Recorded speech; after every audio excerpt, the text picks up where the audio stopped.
അപ്പൊ ഓണാഘോഷത്തിന്റെ ചൈതന്യം മുഴുവനും ഒരു പൈശാചിക അരൂപിയെ സ്വീകരിക്കാനുള്ള ഒരുക്കത്തിന്റെ ഭാഗമാണ് എന്ന് ഈ ഹൈന്ദവ സഹോദരങ്ങളുടെ ആ ഒരു വിശ്വാസ പുരാണം അനുസരിച്ച് വരികയാണ്.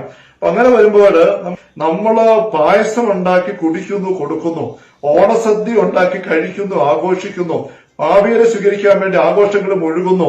ഇങ്ങനെയൊക്കെ ചെയ്യുമ്പോൾ സ്നേഹമുള്ള സഹോദരങ്ങളെ ആ തമ്പുരാന്റെ മുമ്പിൽ അതിനുള്ള വില എന്താണ്? എന്തോ ഒരു വലിയ എതിർ മേഖലയിലേക്കുള്ള കടന്നുപോകലാണ് അതുവഴിയായിട്ട് നമ്മൾ ചെയ്യുന്നത്.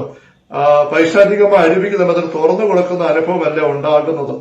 നമ്മള് ഈ ഓണാഘോഷത്തിന്റെ ഭാഗമായിട്ടുള്ള നന്മയുടെ കുറെ കാര്യങ്ങളുണ്ട്. കൂട്ടായ്മയുണ്ട്, സന്തോഷമുണ്ട്, ആഘോഷമുണ്ട്. പക്ഷെ യഥാർത്ഥത്തിൽ സ്നേഹമുള്ള സഹോദരങ്ങളെ കാണാൻ പറ്റും, ഓണം ഉണണം എന്നൊക്കെ പറയുന്നതിന് പിന്നെ എന്ത് നന്മയാ ഉള്ളത്? നമുക്കുള്ള ഇല്ലാത്തത് പോലും കടമെടുത്ത് വിറ്റ് തുളച്ചിട്ട് ഒരു ചാപ്പാട് കഴിച്ചിട്ട് ആഘോഷിച്ച് നാളെ എന്നാ ചെയ്യും? അങ്ങനെയുള്ള ഒരു ആഘോഷത്തിലേക്കല്ല ദൈവം നമ്മളെ വിളിച്ചിരിക്കുന്നത്. ബുദ്ധിയുള്ള ഏതൊരു വ്യക്തിക്കും ഒരു വ്യക്തിക്ക് സാധിക്കുന്ന കാര്യമല്ല, സ്വീകാര്യമായ ഒരു പാതയല്ലത്. യഥാർത്ഥമായ സൗഭാഗ്യം എന്ന് പറയുന്നത് അങ്ങനെ അല്ല വരേണ്ടത്.